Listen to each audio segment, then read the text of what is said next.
Lantai sudah dibongkar, ubin sudah diganti baru. Tapi mengapa darah segar dan bau anyir selalu kembali merembes dari titik yang sama di SMA Tugu? Selamat datang di sebuah kisah nyata tentang jejak kelam yang menolak untuk dihapus oleh waktu. Di sudut lorong lantai 1 sekolah peninggalan era kolonial ini terdapat satu anomali yang membuat bulu kuduk siapa saja berdiri tegak. Sebuah noda merah pekat yang terus-menerus muncul, seakan bumi di bawah bangunan ini menangis. Mari kita telusuri kutukan abadi yang tak pernah bisa dicuci oleh sabun sedeterjen apapun. Bagi sang penjaga malam, membersihkan genangan merah di sudut lorong itu adalah sebuah ritual malam yang dipenuhi oleh teror psikologis. Ia tahu betul bahwa cairan kental yang menempel di kain pelnya bukanlah sekadar air kotor, melainkan darah segar yang masih menyisakan kehangatan sisa kehidupan dari masa lalu. Setiap usapan kain pel selalu diiringi oleh detak jantung yang memburu.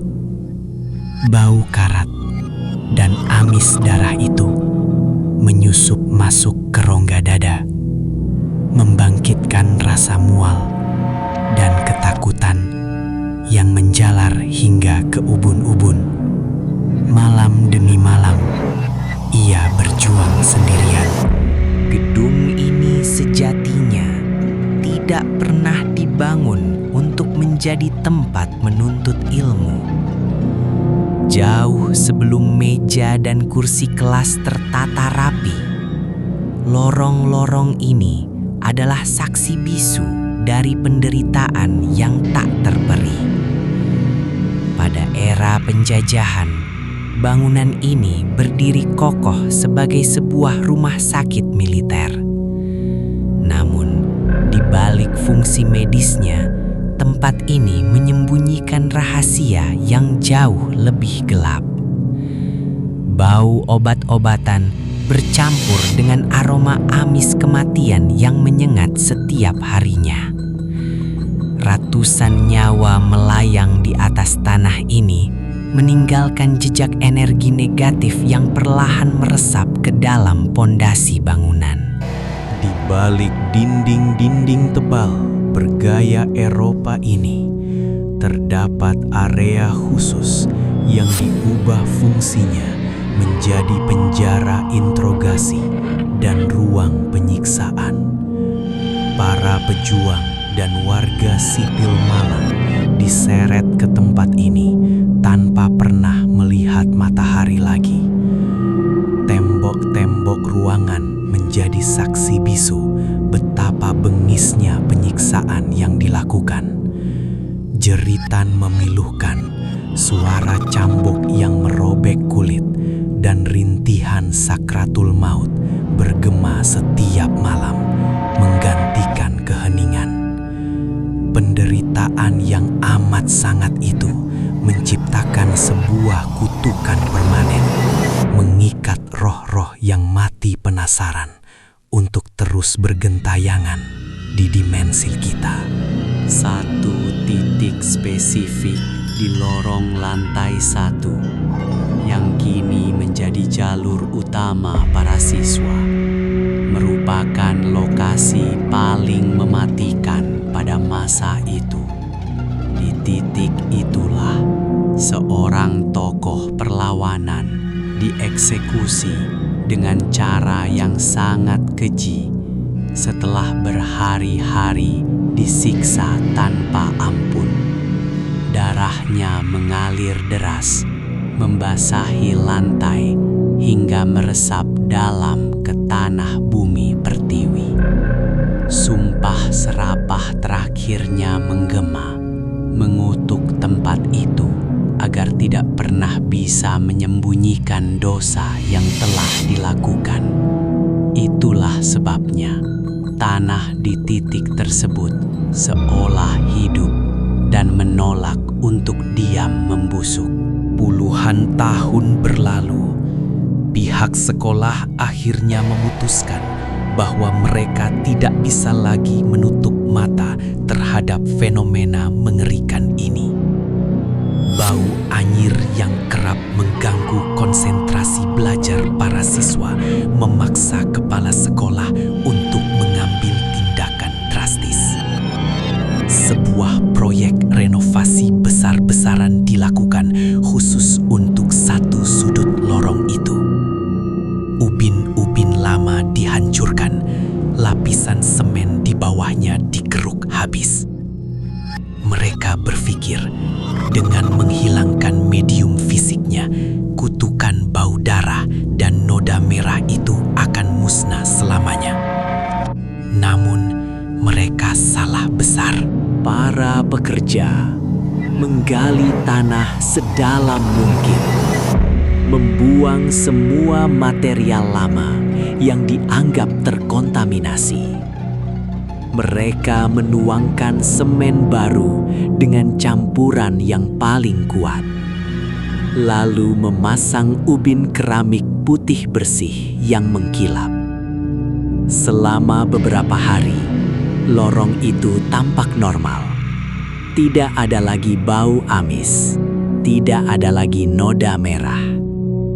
Pihak sekolah menghela napas lega, meyakini bahwa teror gaib itu hanyalah masalah rembesan mineral biasa dari tanah keropos.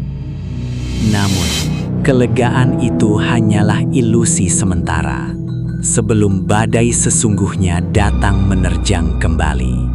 Malam pertama setelah area renovasi itu dibuka kembali, keheningan sekolah terasa jauh lebih pekat dari biasanya. Angin dingin berhembus melalui celah-celah ventilasi, membawa hawa yang menusuk hingga ke tulang. Saat sang penjaga sedang melakukan patroli rutinnya, ia menyadari ada sesuatu yang tidak beres. Suhu udara di lorong lantai 1 turun drastis. Kabut tipis yang tidak wajar mulai terbentuk, melayang rendah tepat di atas ubin keramik putih yang baru saja dipasang. Sebuah keheningan yang mengancam mencekik leher. Tiba-tiba, aroma yang sangat familiar dan memuatkan itu kembali menyengat indera penciuman. Bukan bau semen baru, bukan bau cairan pembersih lantai, melainkan bau anyir darah segar yang bercampur dengan daging busuk. Bau itu begitu kuat hingga membuat perut mual dan mata berair. Bau kematian yang merangsek keluar dari pori-pori bangunan.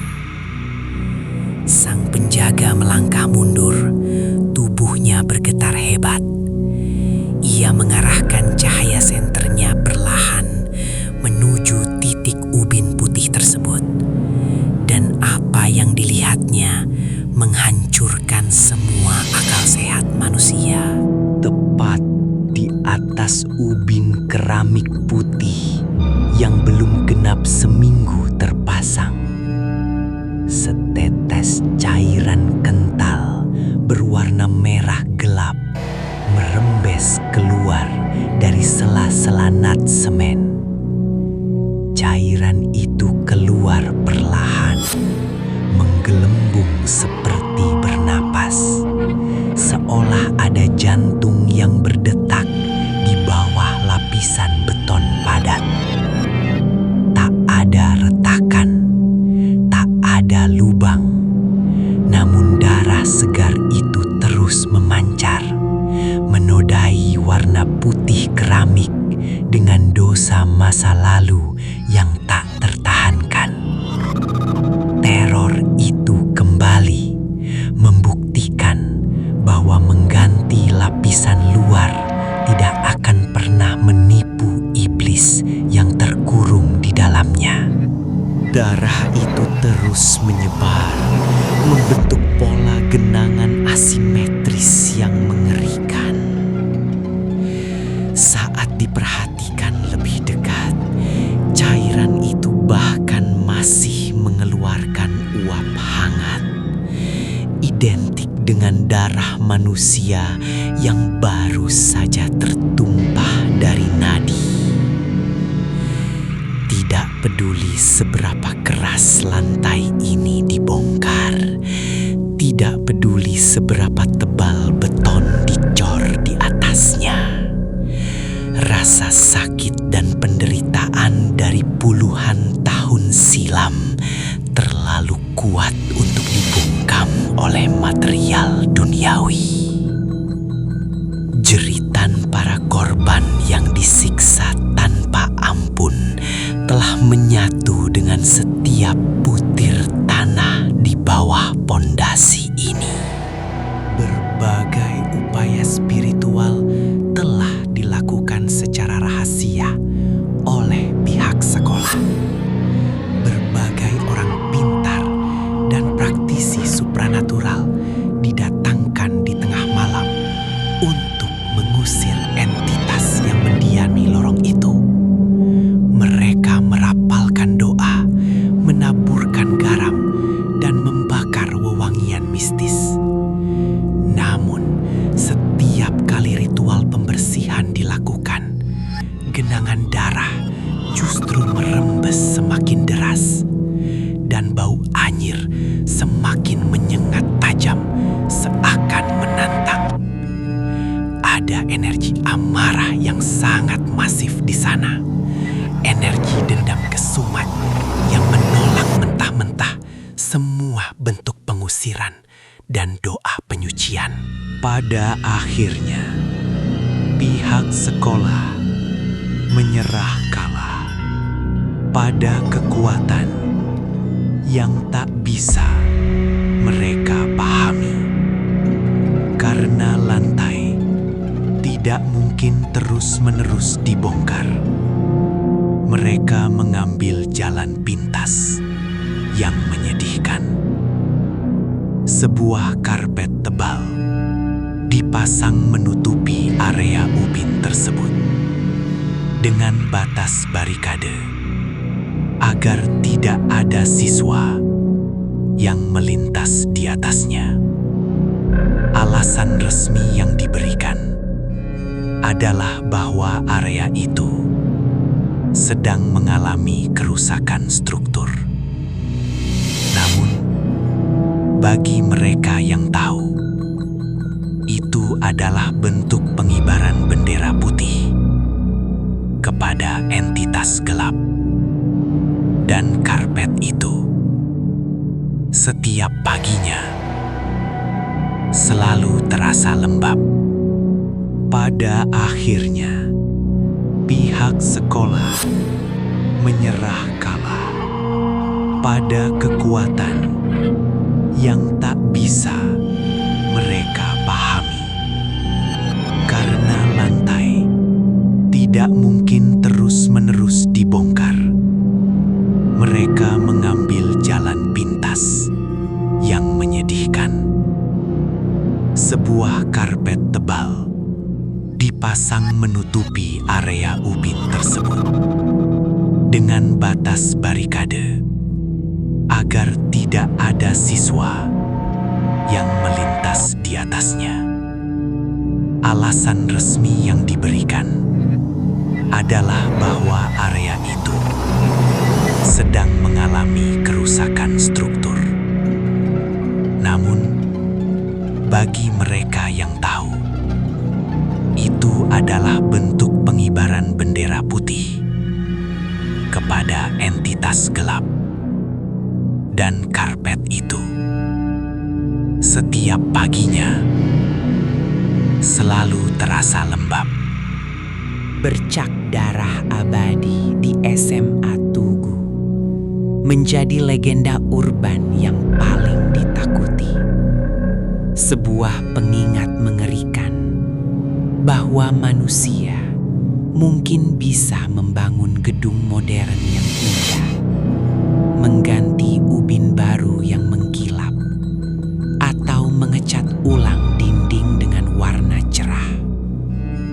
Tapi rahasia gelap